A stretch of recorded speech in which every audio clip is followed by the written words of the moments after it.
दे दिए हैं। मैं भी आप लोग का आभारी हैं। कृपा करके थोड़ा ध्यान से मालिक की चर्चा जरूर सुन।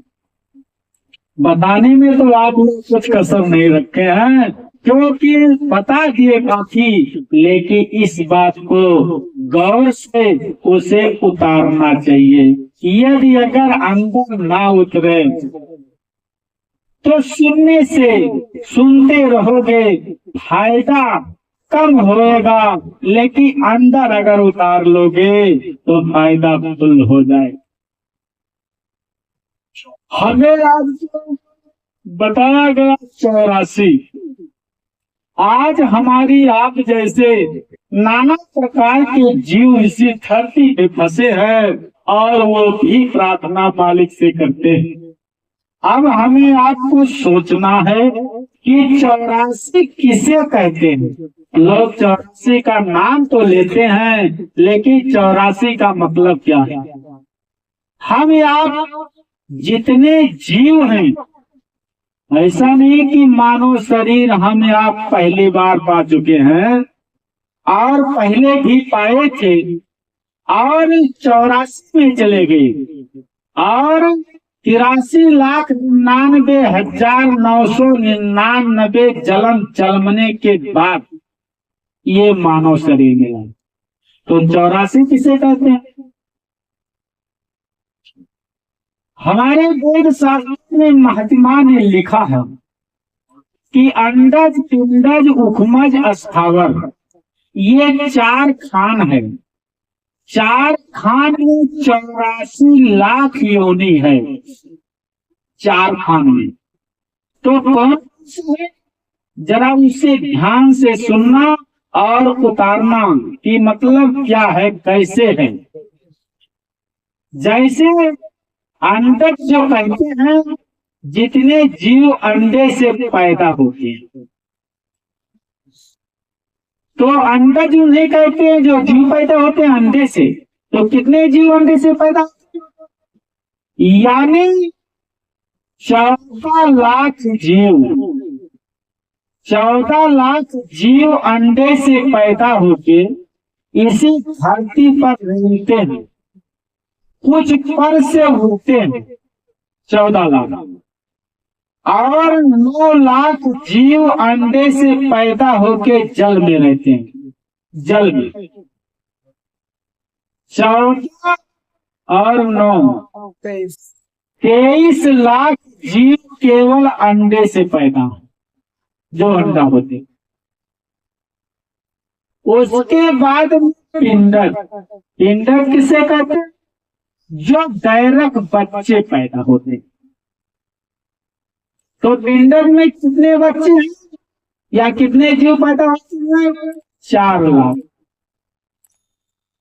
गाय, भैंस, भेड़, बकरिया, कुत्ता, बिल्ली, यानी ऐसे नाम के 4 लाख जीव के जो यानी मनुष्य लेके बच्चे पैदा होते हैं, और वो दूध पीते हैं। तो 23 और 4 27। अंडज और पिंडज दोनों मिला के 27 लाख हो गए,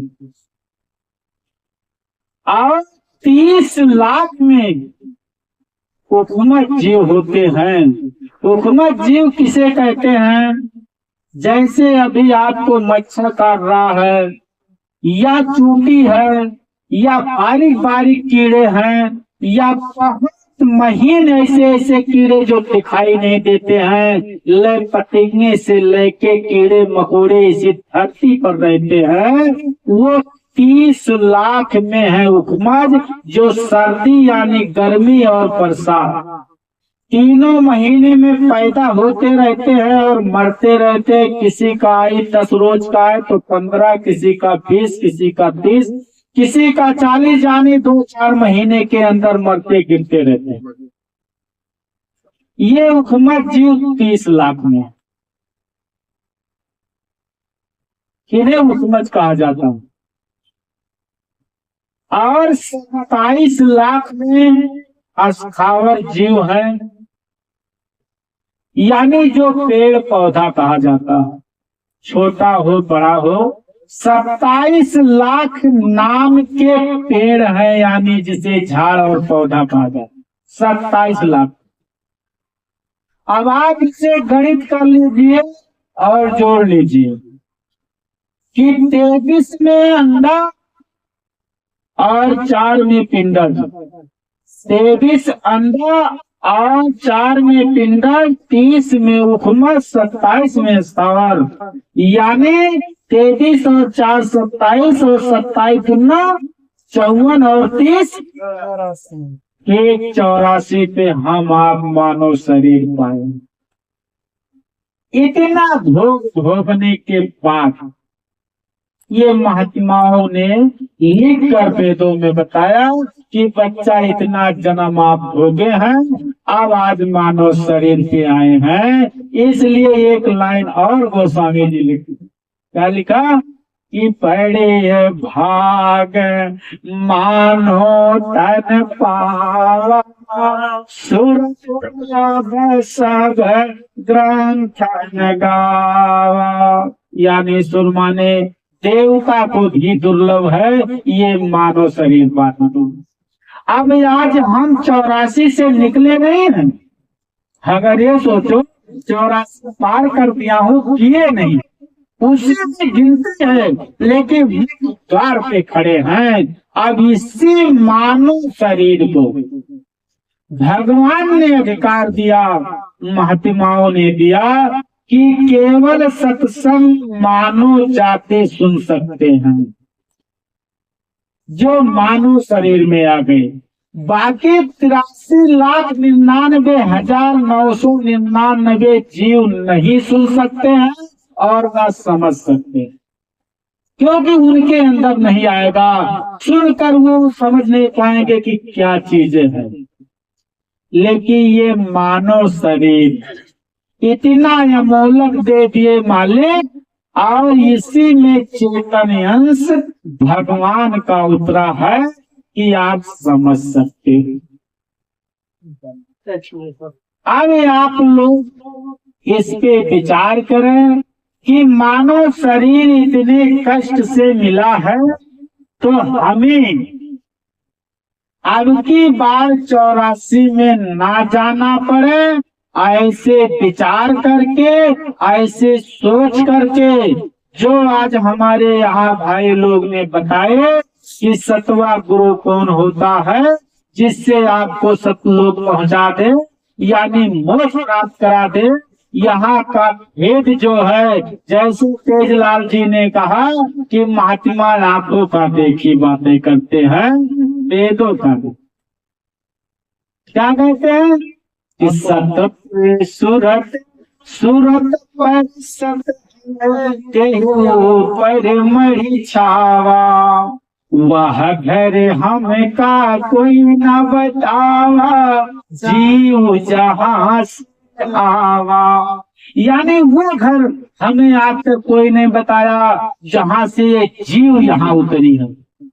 हर महात्मा ने कहा बच्चा गाफिलता में मत रहना, ये शरीर इसीलिए मिला है कि मानव जन्म सफल कर लो।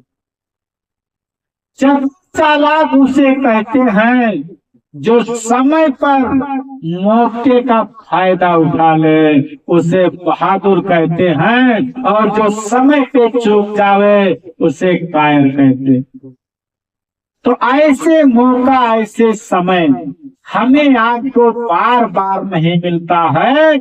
इसलिए एक लाइन गोस्वामी जी फिर लिखा कि मानुष तनयत कठिन है, मेला न तो जाबार, पका फल जो गिर गए, बहुरे न लागे डार, यानी समय अगर हम चूक गए तो इस तरह से पश्चाताप करना पड़ेगा जो सोचने से नहीं करना, क्योंकि छोटी सी गलतियां बहुत बड़ी गलतियां बन जाएगी और तरफ पैदा होगा। पछताने से क्या होगा? ये तो आप कई बार सुने हैं कि दिल की कोठरिया साफ नहीं, गंगा नहाए का होई, और मन के मैल जब जाई नहीं, तो माला डोलाए का होई।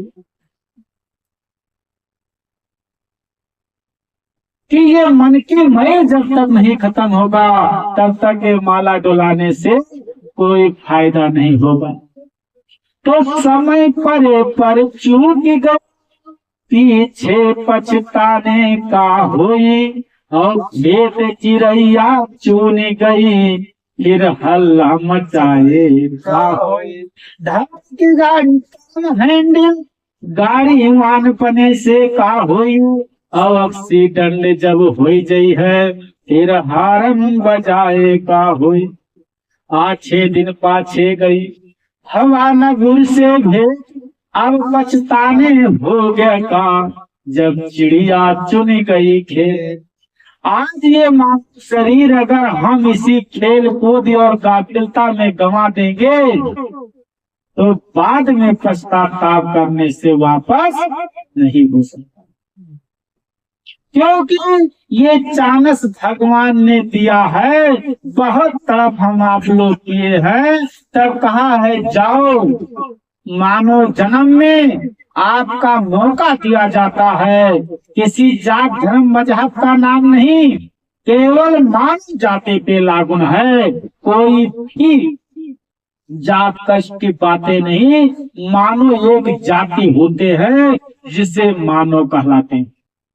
और उन्हीं के ऊपर लागू है कि आप अगर चाहो तो इसी मानव शरीर से आप अपने जीवात्मा को कल्याण कर सकते हो। संत शरण में लगा दो, पता लगा लो कि ये शरीर किस लिए भगवान ने दिया है। और यहाँ का जितने हम आप देख रहे हैं, ये दुनिया का कारोबार, खेती पाती, दुकान, दफ्तर, धंधा, बिजनेस, व्यापार, लड़के बच्चे, पशु परिवार, संसार, सारा जीवन चलता रहेगा। ना कभी खत्म हुआ है और ना आगे खत्म होगा। लेकिन इसी के बीच में महात्मा ने बताया, बच्चा आपका जिंदगी खत्म हो जाए। अच्छा आप सोचिए, जब जिंदगी खत्म हो जाएगा तो ये सारी संसार किसी काम आएंगे? तो इसलिए रिश्ता हमारा आपका कब तक है, जरा ध्यान से सुन लीजिए। जब तक ये शरीर है तब तक रिश्ता है। ये भाई है, ये बहन है, ये पत्नी है, ये माँ है, ये बाप है, ये बच्चे हैं, ये संसार है। शरीर छोड़ देने के बाद सारे रिश्ता खत्म हो जाए, कोई रिश्ता नहीं रहता। लोग क्या कहते हैं, अरे भैया क्रियाक्रम सब कुछ करवा दीजिए, लेकिन अगर भूत बन के लौट आए तो ये समझिए अच्छे भूत ताप वाले के पास जाएंगे, कहेंगे ऐसा कड़क सबको कि कभी हमारे घर पे न आए। गुरु महाराज ने कहा, बच्चा जिसके लिए सारे जीवन आप बिता, वही आज आपको मार रहा है, जला दिया ले जाके, और आज भी शासन कर रहा है। आप उस संपदा पे क्या ध्यान देते? ये दशा आज हो रहा। इसलिए महात्मा ने कहा, बच्चा अब की बार कभी चूको मत, कुछ अपने लिए आप कर लो जिसमें बंटवारा नहीं होता है, और ये जीवात्मा को लगा दो परमात्मा के पास, जिससे हमेशा के लिए आपका सुख शांति प्राप्त हो जाए। तो कैसे? मालिक ने कहा, सर्व की इशारा होता है, क्योंकि महात्मा हर वाणी को मर्यादा में कहते, जिससे किसी को ठेस ना पहुंचे। क्या कहा गुरु महाराज ने? सब कुछ होता है कुछ नहीं करने पर। ध्यान से सुनो, सब कुछ होता कुछ नहीं करने पर, और कुछ नहीं होता है सब कुछ करने पर। दिमाग तो चकरा गया होगा, ऐसा कैसा हो। लेकिन महात्मा की वचन बाणी कैसे होता है कि अटपट बाणी संत के समझे बिरला को कोई। बाणी संत की जो समझे वो संत मता में होए। जब तक महात्मा की इशारा नहीं समझ पाएंगे लोग तब तक आसान। तो गुरु महाराज ने कहा सब कुछ होता है कुछ नहीं करने पर। तो आप लोग सोचते कुछ नहीं करेंगे सब कुछ कैसे हो जाएगा भाई। लेकिन वो चीज को सोच लो। मालिक ने कहा आप ये मत जाओ तो पूजा पाठ आरती न करो, गंगा नहाने का नहीं मौका है मत नहाओ, लेकिन सब त्याग कर दो और जिस परमात्मा ने भेजा उसी पर ध्यान कर दो। जय गुरुदेव। जिस परमात्मा ने भेजा उसी पर ध्यान कर दो। कैसे? जैसे एक बच्चा पैदा होता है तो मान लेता है कि हमारे ये पिताजी, मान लेता है कि हमारे पिताजी, और पहचान लेता है। तो पिताजी उस बच्चे के लिए क्या करता है? खाने पीने रहने बैठने हर चीज व्यवस्था में लग जाता है और उसके कपड़ा लत्ता नहवाई धुलाई नाना प्रकार पढ़ाई लिखाई घर द्वार सब व्यवस्था करके और उसका शादी करके उसकी पत्नी ला देगी।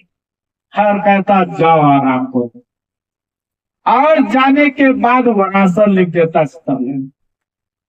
एक संसारिक पिता इस तरह से आपकी मदद कर रहा है और गुरु महाराज ने कहा बच्चा आपके माता पिता से 70 गुना ज्यादा प्यार मैं करता हूँ। आपको क्या करना है?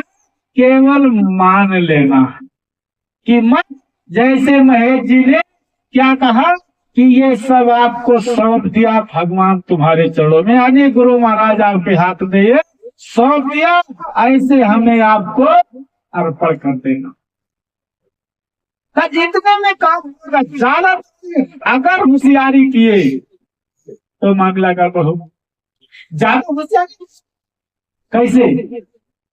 एक छोटी सी उदाहरण देखो, मतलब ध्यान से सुनना। ज्यादा समय होगा तो इशारा दे देना बंद कर दूं क्योंकि मैं पता नहीं पाता कितना टाइम होता है।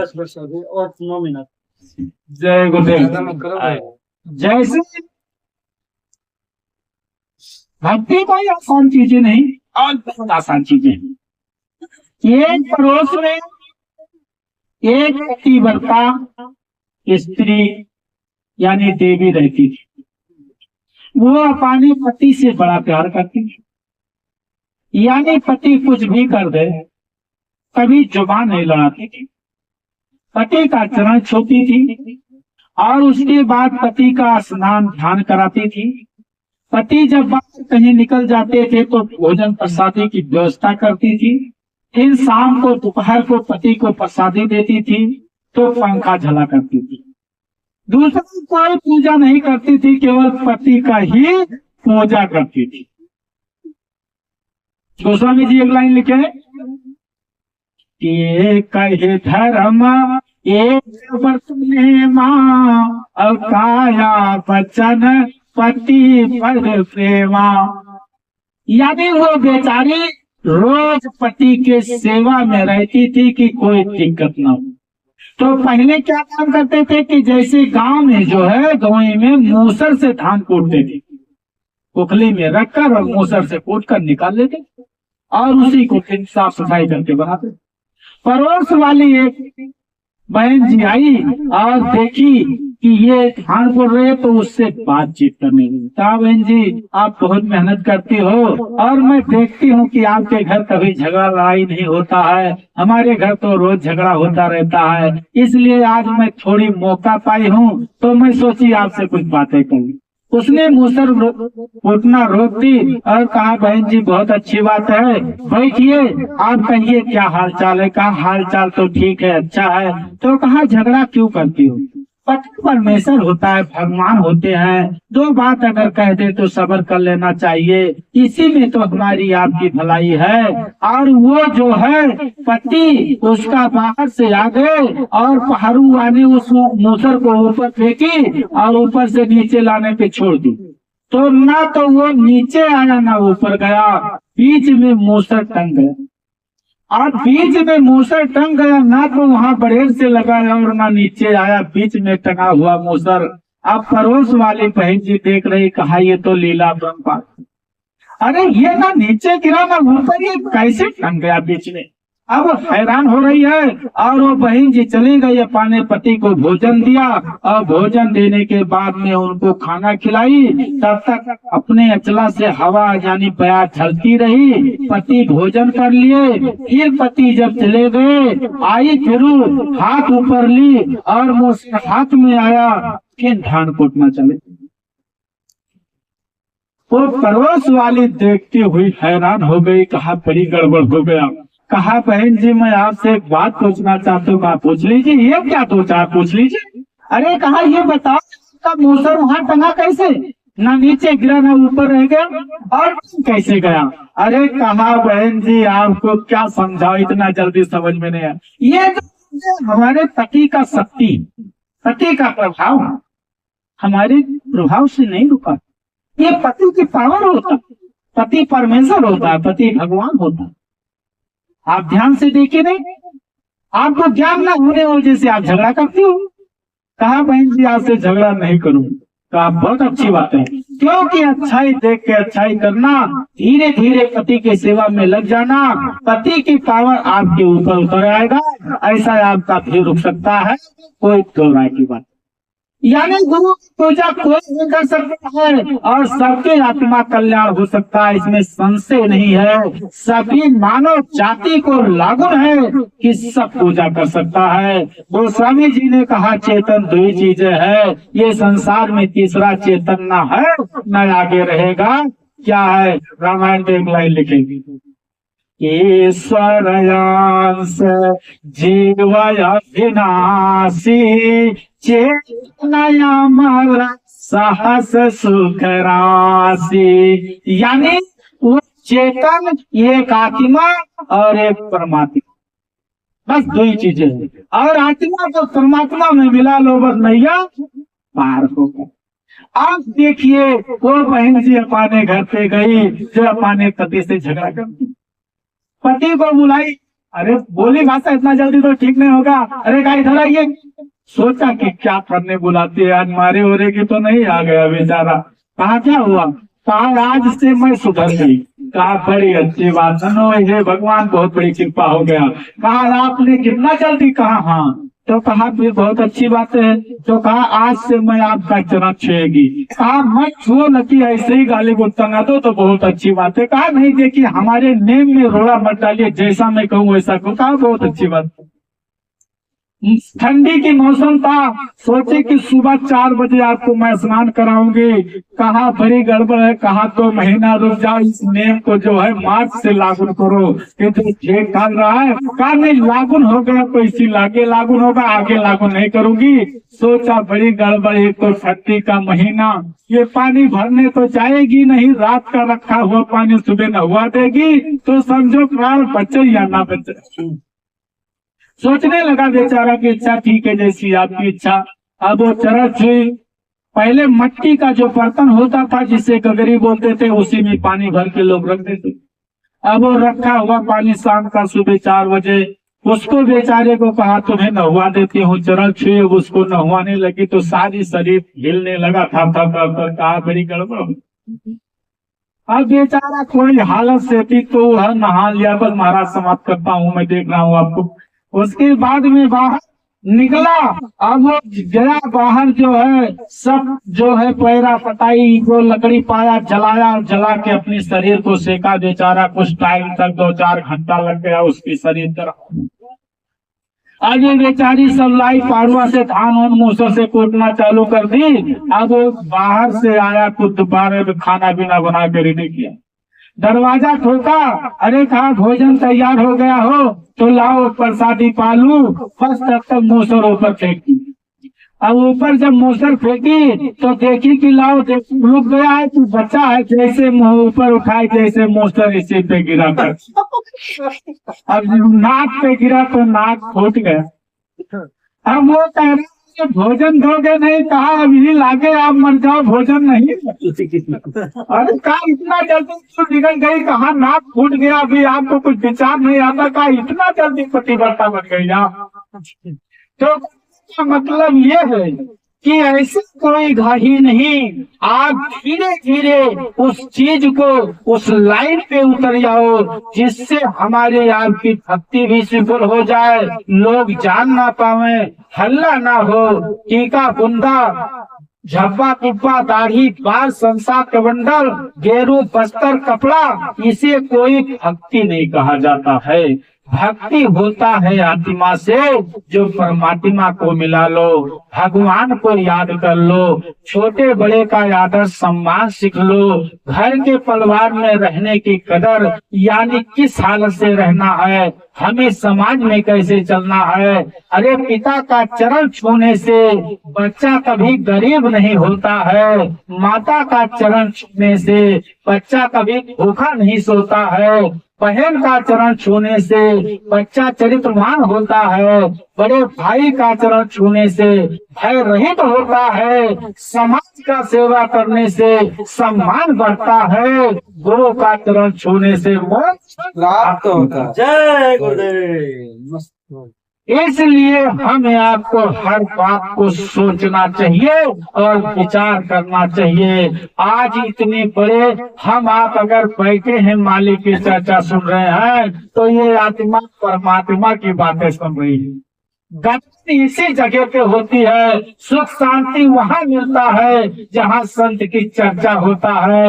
एक लाइन गोस्वामी जी लिखे आगे, क्या सतसंगत जल जो जीव पाई और मैलाई सब कट कट जाई।